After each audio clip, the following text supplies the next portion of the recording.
Hello everyone and welcome to a new book video. In this video I'm going to be sharing some of my recent reads. I've read a lot of good books very recently and I can't wait to share them with you. And also excitingly, I'm sharing my birthday book haul with you. It's my birthday very soon and I'm actually going to be away for it. So I've got to open my gifts early, and of course I asked for books and got a lot of books, so I wanted to share those with you as well. But let's start off with my reads before I share my birthday gifts. Although actually this first one is both a recent read and a birthday gift. My lovely mum took me out for an early birthday lunch earlier in the week, and we went to a couple local bookshops after that, and I got to pick out some books. And one of the ones I picked out is Jeeves and the Offing by P.G. Wodehouse, and I've almost finished it and I've had so much fun returning to this Jeeves and Wooster story. I'm a huge Wodehouse fan.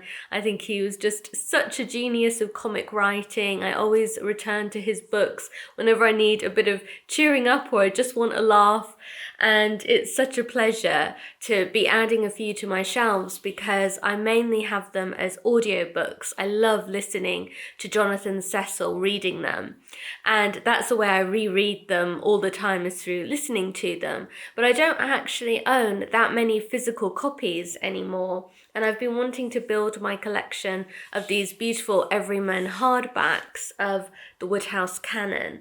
So I'm starting with a few of the Jeeves and Wooster stories, and my mum got me a couple. She got me The Mating Season as well, which is another favourite Jeeves and Wooster story of mine. But this one I was really excited to read because I don't actually have this one as an audiobook. I don't know if Jonathan Cecil never read it or if Audible just don't have it anymore, but it's one that's not in my Audible library. And although I've read it before, it was a long time ago. So I've been having so much fun returning to this one. It really is hilarious. So yes, that's been such a pleasure this week and a wonderful read, as well as a lovely birthday gift. And then I got this book the other week from a wonderful local bookshop in Helmsley. I think it's just called the Helmsley Bookshop, and Helmsley is a lovely little market town in Yorkshire. And I got this beautiful independent bookshop edition of Raising Hair by Chloe Dalton. You can see it's got the most gorgeous sprayed edges that are taken from the end paper illustrations, which are so beautifully done. I love the illustrations in this book. There's also a wonderful map at the beginning. I do love a book with a good map in it, and it was signed by the author too. And then each chapter starts with an illustration by Denise Nestor. Apparently the map and the hand lettering in the book were done by Jamie White. But you can see that the chapter starts with a lovely illustration. And this was an amazing book. I so recommend it. If you love nature writing, if you love memoir, then do give this a go. This is definitely going to be one of my standout reads from 2024.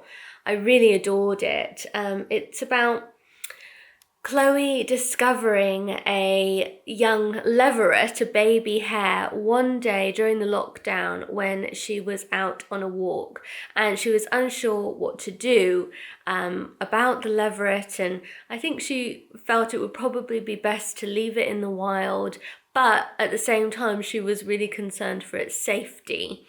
And in the end she decided to take it into her home. And this book is about how the leveret grew into a hare, how Chloe formed a very special bond with the hare. What I loved about this book is she doesn't romanticize nature, she doesn't romanticize the hare, and she writes very carefully about how she always knew that this was a wild creature and she wanted it to be a wild creature. She in no way tried to domesticate this hare, and she wanted to prepare it as best she could for being returned to the wild. She wouldn't even name it. That's why the book is called Raising Hare. She didn't give it a name. She didn't try to make it into a pet. but she did her absolute best to care for it and also to be able to release it back into the wild. But what was so special was that although this hare is definitely a wild hare and it did go out into the wild, it also returned to her home, and it spent a lot of its time in her home as well as out in nature. And it's just a story of a very special relationship in a way that she developed with this hare, and what being in such close proximity to a wild animal, what that taught her, and how she learnt to appreciate the natural world more, how she thought more deeply about how humans can better coexist with wildlife. And it was just such a beautifully written, very moving memoir. I highly recommend it. Chloe had obviously lived a very city, urban orientated life before lockdown. She was a political advisor and sort of always on the move, traveling a lot. And so this is also a wonderful account, not only of this very special creature that came into her life, but also of how she reconnected to nature. And although that's maybe a bit of a cliched topic these days, I think it's a topic that always fascinates me, you know, whether it's a cliche or not. It's a story that I connect to. I love accounts like that. And I think Chloe approached it in a really original, thoughtful, and just very lyrical way. So yes, absolutely adored this book. Before I share the next book with you, I wanted to tell you about my offer code for serious readers. I'm so thrilled to say that serious readers are very kindly sponsoring today's video. As you know, I'm a huge fan of their reading lights. I use my high definition floor light all the time, so I'm so pleased to have an offer code to share with you. My serious readers offer code is Miranda24. That's all capital letters, Miranda, and then 24. And if you use that offer code, it will get you £100 off any of the high definition lights by serious readers, as well as free shipping within the UK. Autumn has definitely arrived here in Yorkshire. I'm filming this on a very wet and very grey day, and I'm often having to put lights on even during the daytime as there's a definite lack of sunshine. But in the darker months, having a really good reading light is even more important to me. As you know, I read every day. It's a big part of my joy, and it's also a part of my job. So having a great reading light is something I very much value. I also read a lot of vintage books like this one, and they often have quite faded print, so that's also one of the reasons why I really like to have a great reading light. There are many things that I love about my serious light, but one of the big ones is the amazing light quality that I get with this light. The high definition lights by serious readers feature daylight wavelength technology, which essentially replicates the daylight spectrum as closely as technically possible.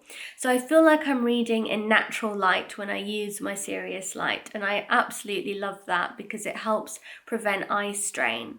I also like that I can adjust the width of the beam of the light as well as the brightness levels, so I get just the right amount of light for me.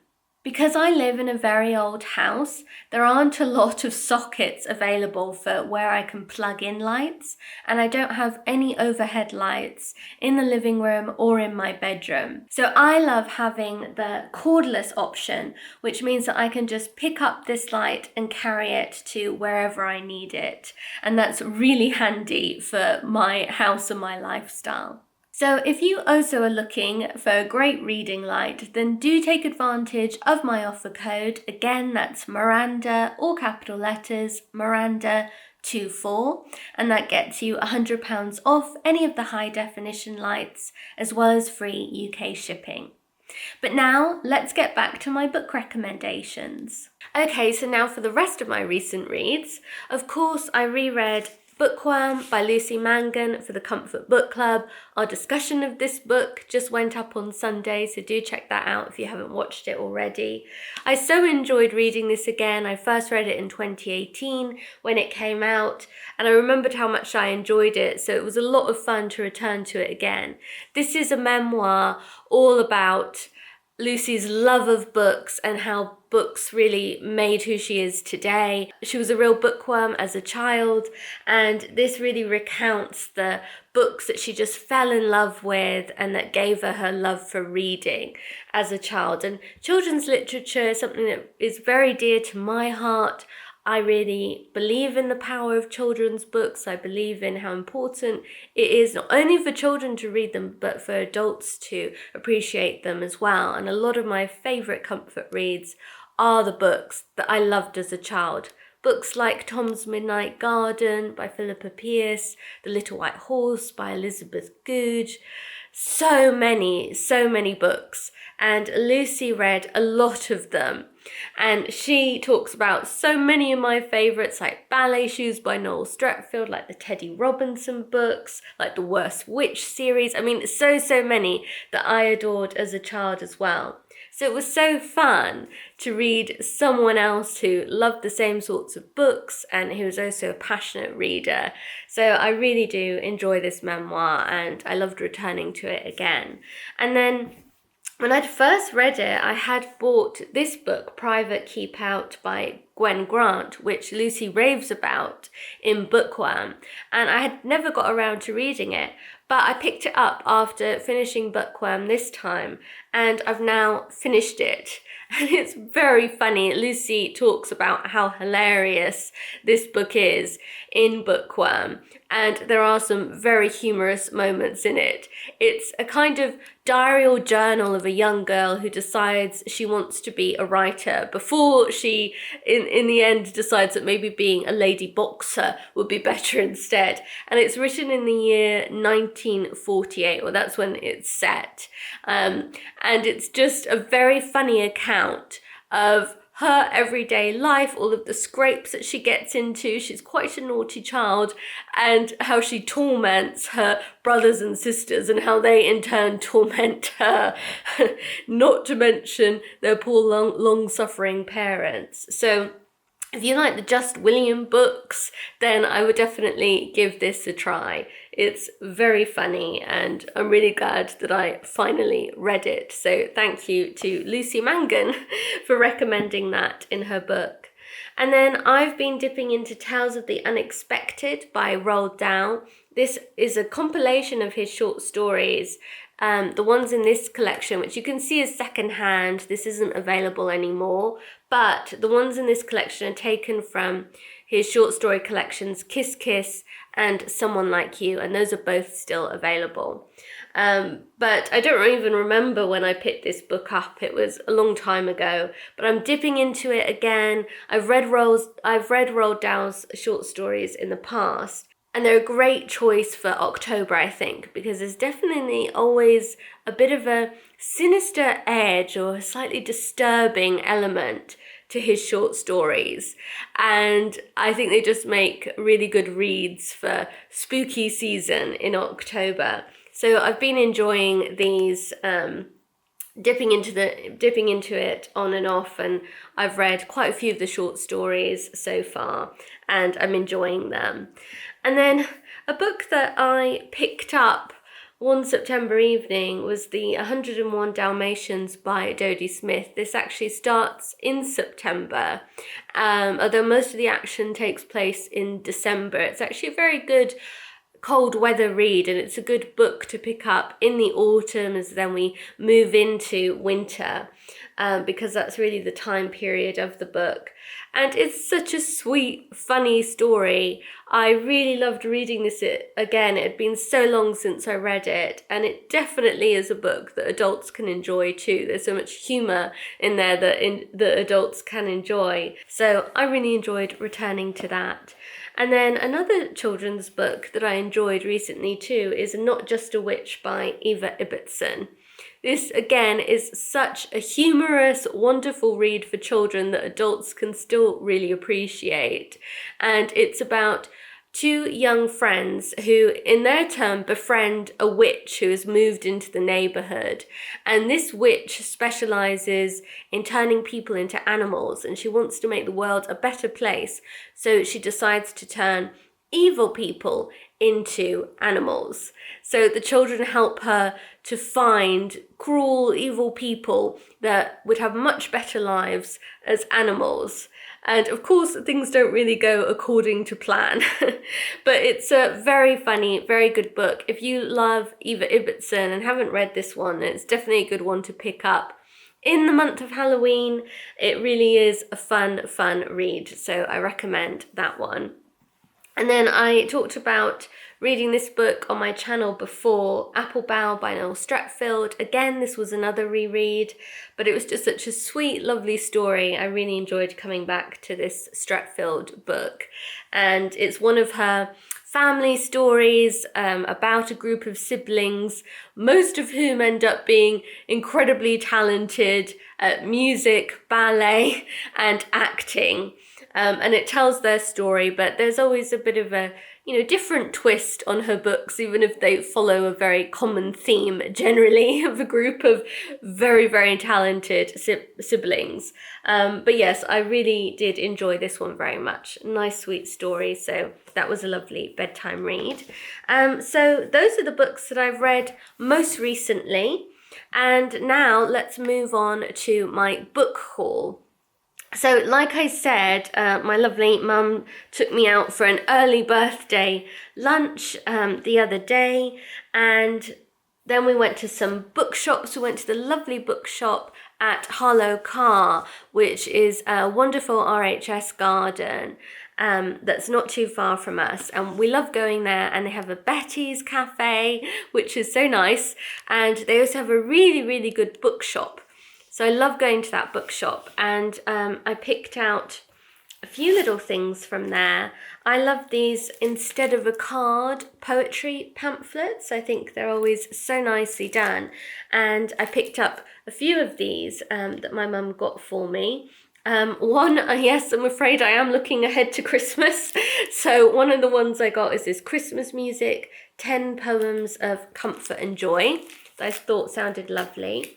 Then I got this almanac, 12 poems for 2025. I really am looking ahead here, but again, I thought that sounded lovely. And then 10 poems about gardens, which is introduced by Monty Don. So I haven't opened them all up yet, but I will. But I'm just keeping them pristine for the moment. But I love the covers. I think they're really attractive. I have quite a few of these little poetry pamphlets already, and I really like them. So when I see some ones I think look especially nice, then it's lovely to get them. So thrilled with those.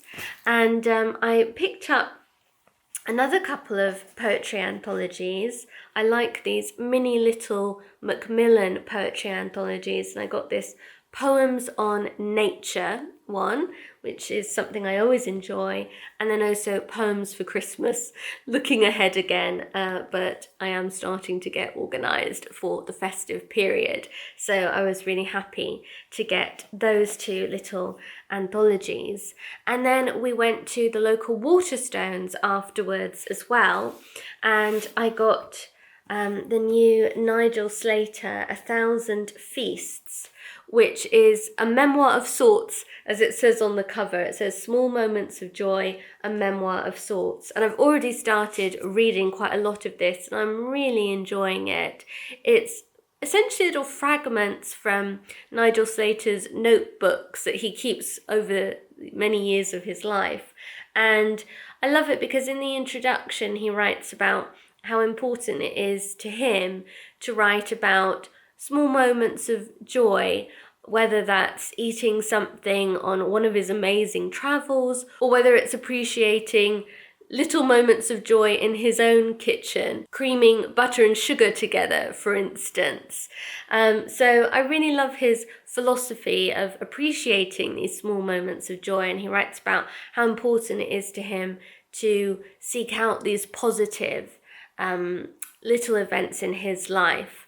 And I really appreciate that philosophy too. So yes, I'm really enjoying this book, and I got the Waterstone special edition, which was signed by him, and it also has a few little extra essays at the back. So I was really thrilled with that. And then my mum spotted this and she thought I'd like it, which she was absolutely right. It's a little short story by Arthur Conan Doyle, The Captain of the Pole Star. I don't think I've read this short story by him before. It's a ghost story for Christmas. Not one of his Sherlock Holmes stories, another one. And I don't think I've read it. So I'm really pleased to have this sweet little edition of it too. So yeah, I was thrilled with that. And then I got another poetry anthology from Waterstones. I got Maya Angelou's And Still I Rise, because I thought I had this and was kind of looking for it the other day and then realised I don't have it. So I was really happy to be able to pick this up as one of my birthday books too, because I absolutely adore Maya Angelou's poetry. So I was thrilled to get that. And then I got this edition of Little Men by Louisa May Alcott. So I really do like the Penguin English Library editions, and this matches my Little Women edition that I have in this set. So I was happy to spot that in Waterstones, as I didn't realise that they had brought this out in this edition. So that was wonderful too. And then my mum also surprised me with some other books. She has actually just finished reading the Kindle version of this one, which is Richard Osman's latest book in a new series, We Solve Murders. So this is introducing a brand new series by him, and she really enjoyed it. I hadn't loved the Thursday Murder Club. I read the first in that series, and I hadn't loved it, so I hadn't read any others. But my mum wanted to give this new series a try, and she really loved it, and she thought I would really enjoy it too. So she got me the physical book, as she knows that I really love to read physical books. I'm not really a Kindle person, so I'm looking forward to this. It sounds really good, and she's raved about it to me, so I'm excited to read it. And then she also got me some cookbooks that have been on my wish list. So this beautiful Time for Tea book by Fortnum and Mason, done by Tom Parker Bowles. It looks so lovely. I mean, you know how much I love my tea time treats, and anything about tea and cake and tea time is always good in my book. So this has some lovely recipes, as well as a lot of information about Fortnum and Mason teas and the art of drinking tea, but a lot of the recipes sound really yummy too. So I'm thrilled with that. I love Fortnum and Mason tea. It's always a treat if I go to London to pick up one of their teas if I am in the area. So I was thrilled with this. And then I also got from my mum this Cooking the Crown cookbook, royal recipes from Queen Victoria to King Charles III. So this looks rather wonderful too. Tea time treats and a lot of other very sort of classic recipes from grilled sardines to beef Wellington, lots of British classics in this one, and then of course puddings. It's beautifully illustrated by Alice Petullo. I always really like her illustrations, so that's a real joy in this one as well. So yes, I'm thrilled with that. And then I'd also had Sarah Raven's garden cookbook on my wish list, and my mum got me this one, which was so lovely of her. I'm a huge fan of Sarah Raven. I have ordered some tulip bulbs from her this year, which I'm looking forward to them arriving and to being able to plant them later in the autumn. But I do also like her cookbooks, and this one has been on my wish list, so I was thrilled to get this. And then I also got this cookbook, Fruitful, which was on my wish list too, and it's sweet and savoury fruit recipes inspired by farms, orchards and gardens. And there are some really lovely looking recipes in this one. It's organised by different types of fruit, and it just looks wonderful. So I'm excited to try some of the recipes, and also to just have a proper little browse through these cookbooks. One of my favourite things to do to relax is to get out a big pile of cookbooks and just have a read through them and earmark recipes I want to try. I just absolutely love doing that. So I'm going to enjoy doing that at some point over my birthday weekend. And then a final cookbook that my mum got me is What to Cook When You Don't Feel Like Cooking by Caroline Chambers. I've been following her Substack, which I've been enjoying, so I got her cookbook, and I'm eager to try some of her recipes too.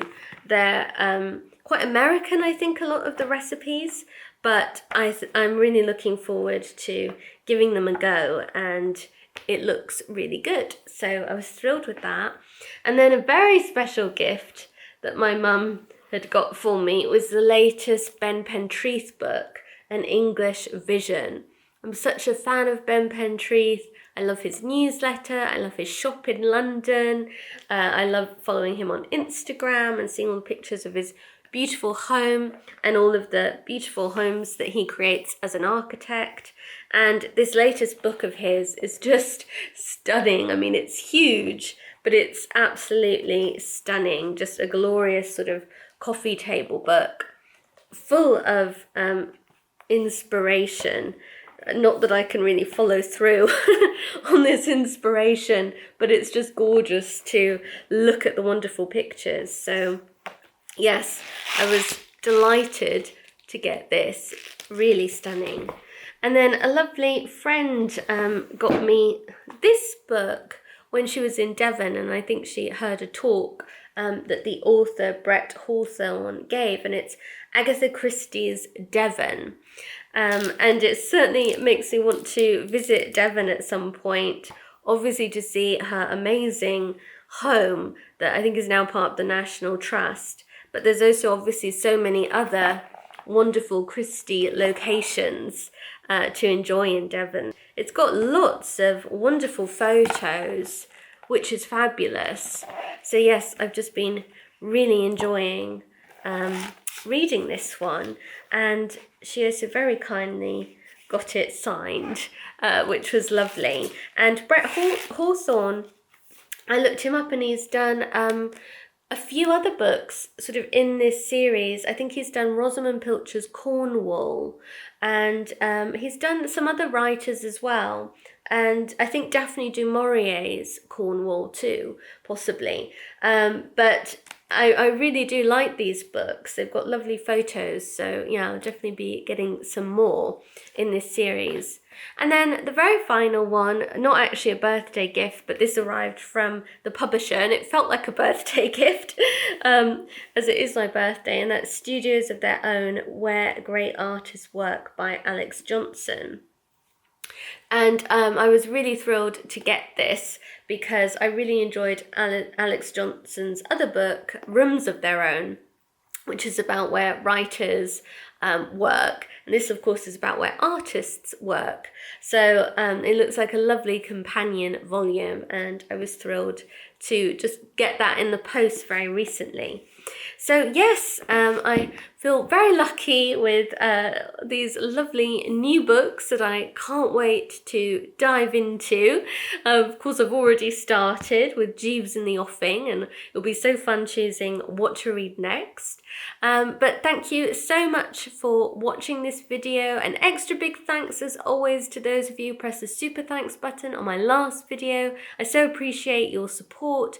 Thank you to everyone who supports my channel through subscribing to it, liking the videos and commenting on them, and of course to everyone who supports my work through subscribing to my community Seasons of Story. I so appreciate all of you, and I hope you have a wonderful weekend coming up.